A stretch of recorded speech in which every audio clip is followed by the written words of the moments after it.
Hello everyone, this is the LEGO Nintendo Game Boy, and without bias, I think this is one of the best models of a real thing that LEGO has ever made. This has 421 pieces. I paid $60 US for it. That's its regular retail price. It's 60 euros, 55 pounds UK, or $80 Canadian. The set includes a stand for the console itself. You also get 2 cartridges and an additional stand for one of them. This is very close to 1-to-1 scale, definitely the closest you could reasonably expect from a LEGO built thing. The build of this is very enjoyable. It's very easy as well. It does use some interesting build techniques, some good LEGO math. Doesn't have anything that's too incredibly complex. Some of the build techniques are pretty clever, I would say. There is some suggestion of circuitry on the inside, just with the coloration that are used for some of the parts. But ultimately, you end up with something that you can definitely get your hands on. You can grab, it's very tactile. And as you can see, it also has a display, if I can get that to focus there, that kind of simulates the initial startup screen when you first turn on one of these things. This is a 6-frame lenticular. So it's actually a little film in there with 6 different versions of image that it will show you depending upon the angle at which you view it. That's a pretty nice thing in there. And you can change those out, as I will show you soon. The pad over here actually can be moved. So there's a little bit of springiness underneath there. The way that they accomplish that is nice. It's clever, but also fairly simple and uses just genuine Lego pieces.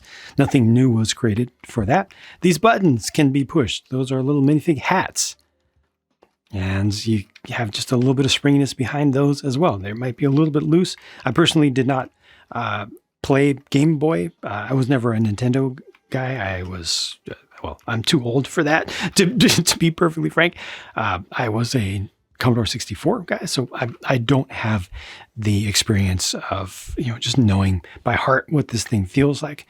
But this certainly looks as accurate as I could ever ask from something made from Lego. The prints along the sides and on the front surface are fantastic. This is a recolored bevel gear. Been a long, long time since we got a new color of that, but it's a recolored bevel gear in black, and there's some friction in there. You can rotate that. Friction here, you can rotate that. Can't pop the Game Link port cover out in this particular case. They didn't set things up for that. You've got your headphone jack down here, which is set up to also work with the stand. This is a new piece that I personally had not seen before. I don't know if it's brand new to this set, but I get the feeling that it's something that they had made specifically for this. Must be nice to be a Lego designer and be able to just order up a piece when you need a piece to make something fit better. But at the same time, it's also very difficult for them because they have so many restrictions and so many constraints to their builds and to their build and design process. The on-off switch is tactile. That's nice. It even has a snap. Unfortunately, you do have a hollow stud there rather than a closed one. A closed one would have been absolutely perfect, but it's pretty darn close here.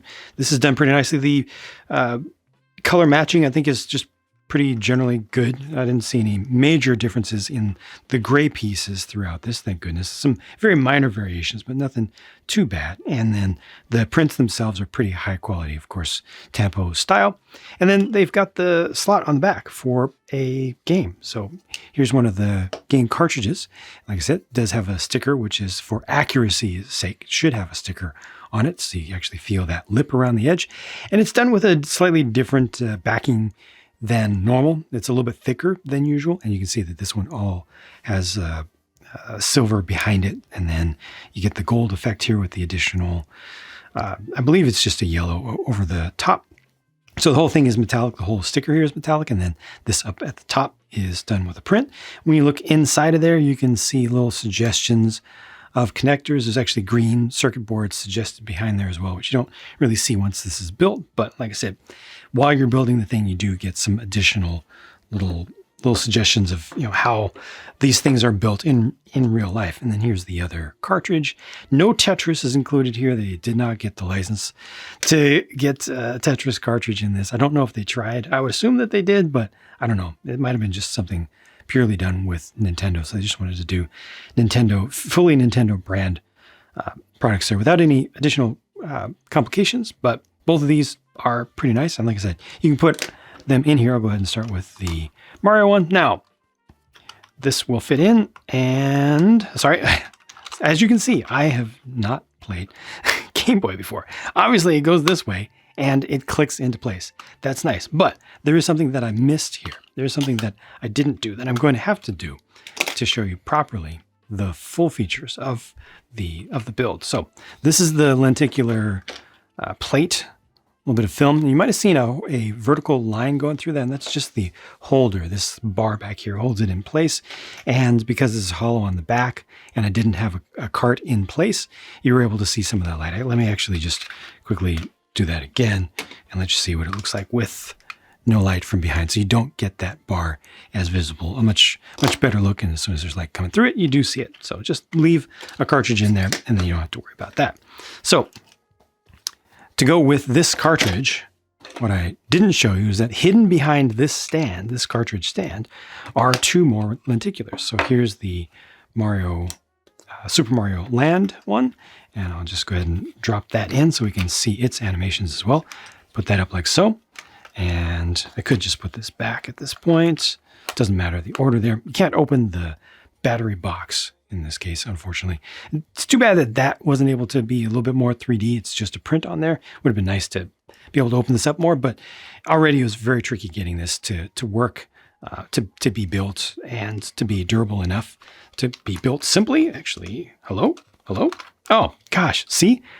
I have not played Game Boy. How many times am I going to have to say that? I know everybody's going to be in the comments. You put it in wrong. I realize that. I see that. See, I just fixed it.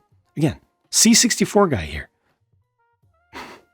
But looking inside there, so we've got the jumping. Is that it? Unfortunately, that is it. You just have 2 frames here. Now, that is what I normally expect from a lenticular film. But, you know, the Nintendo logo gives you 6. Gives you 6 animated frames. This just gives you the 2. Which, you know, it's cool enough, but I wish they got given us a few more. All right, let me go ahead and swap this out then. Take the cartridge out, pull this off just to make it simpler. I love that I'm able to do this in one single take here. Put this in, leaving the mistakes in, because why not? I'm human. A lot of people have trouble believing that or accepting that. Don't want anybody to be human. Don't want anybody to actually make mistakes online, but in reality, we do. And usually we just edit that stuff out so you don't see it. That's not reality. Anyway, so this also, and this one's a lot harder to see. This one's a lot harder to see in there. Wow. Yeah. That honestly just isn't working so well. Now, that is kind of how the Game Boy, the original Game Boy, worked with no backlight, right? It was difficult to see the screen, especially when you had a lot of darkness in there, lower contrast scenes. But again, it just has 2 frames in there, which is cool, but just not as cool. I forgot to mention these down here. Obviously, these are soft. The select and start buttons are soft. They're made with tires. They're actually not connected. They're just slotted in. This is just sitting there. There's nothing to hold it whatsoever, which is interesting. There is enough friction to hold it into place, so it's not going to fall out. Yeah, it didn't come out at all. But it's just interesting that having things not connected in any way, shape, or form is considered a legal technique. I'm fine with it, as long as it works. And then here's the stand. Stand is just so simple.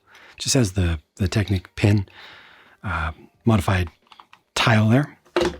And it works. The center of gravity is good. The angle is good. It works. It does its job. And then whatever you have left over as far as these are concerned, just put them into this slot in this other stand. And this has a couple clips at the bottom of it so that you can then, with the correct orientation, place your cartridge and you have a nice little display. Like, how cool is that? That's it. That's the set. It does everything that I could ask it to do within reason and more.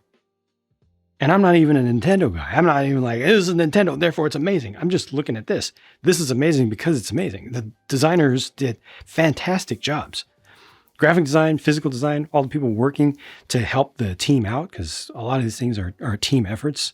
The internal design community at LEGO is a community. But ultimately, the primary contacts just were absolute masters of their craft. All the technical work that went into this, I guess I should have it on. It's pretty fantastic, if you ask me. These are the only leftover parts, which do include one extra of the airplane-style skinny tire in dark bluish gray.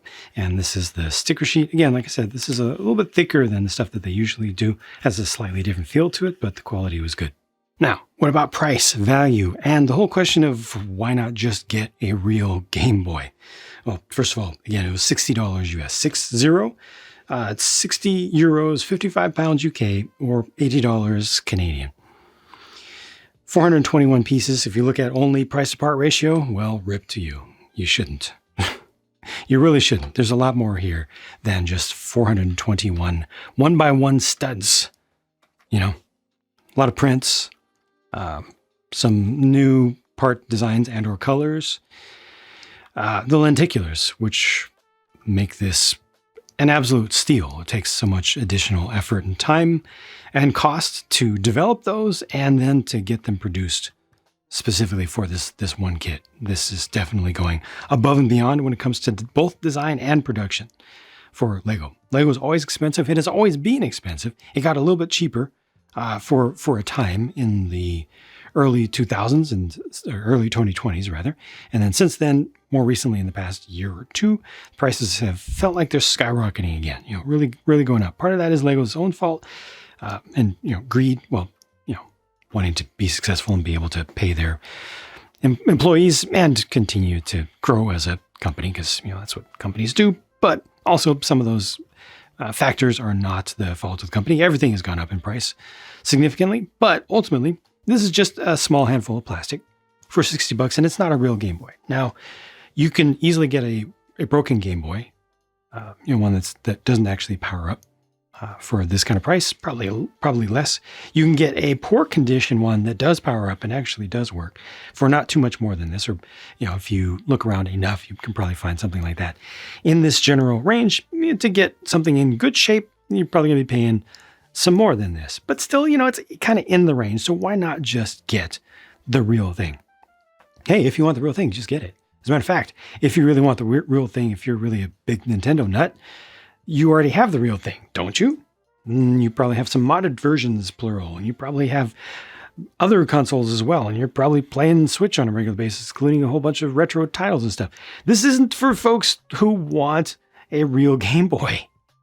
It's just not. Now, I'm typically very cynical about Lego products that represent real things. Because usually when Lego does something that represents a real thing, the price of the Lego one is like 3-4 times as much as getting the real thing. And the Lego one has just so much less to it. It does so much less. It's lacking in accuracy.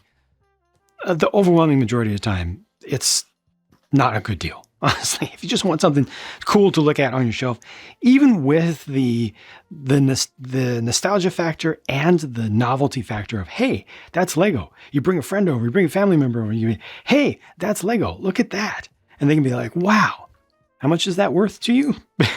Hope it's worth a whole lot, because usually you're paying, oh my gosh, so much for that. But in this case, this is $60 with the Nintendo license, with a whole bunch of prints, with a new piece, some recolors, the lenticulars, extra stuff here, the cartridges.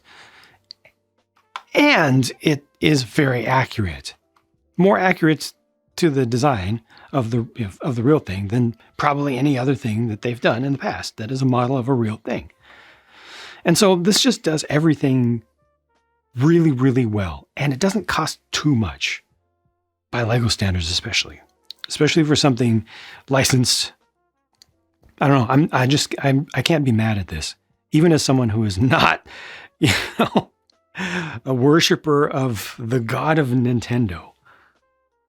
I have no skin in this game other than being a gamer who goes back longer than the Game Boy by quite a bit. I appreciate the game world. I appreciate sprites, old school, retro. But as far as Nintendo, like, meh, give me a C64, the 2600, sure. Give me an original Pong console. Those are things that will bias me. Or give me a nice 8088, an original XT, half scale or quarter scale or something like that. So no bias in favor of this from me. Just 100% respect for a job really, really well done. I do recommend this if you like it. Yeah, don't let anybody tell you you should just get the real thing, because you probably already have the real thing if you want it, right? This is a fun build, fast build though. Only 421 pieces is not a lot. It goes together quickly. Anybody can, just about anybody would be able to put this together in an hour if they're putting all their focus on it.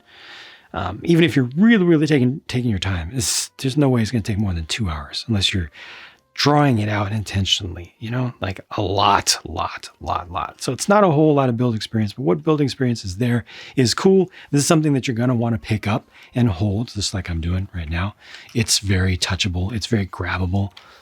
Get yourself some alcohol wipes. Occasionally wipe the surface off because you're going to be getting fingerprints all over it. You're going to be doing this. You're going to be doing this because it just asks to be fidgeted with. It really does. And it's fantastic in that way.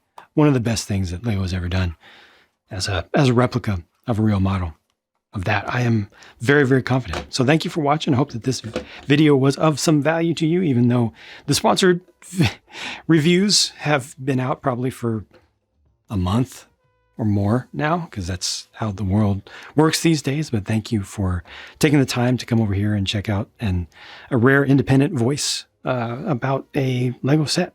Thank you for your support of the channel, and I will keep working for you. Talk to you again soon. Bye for now.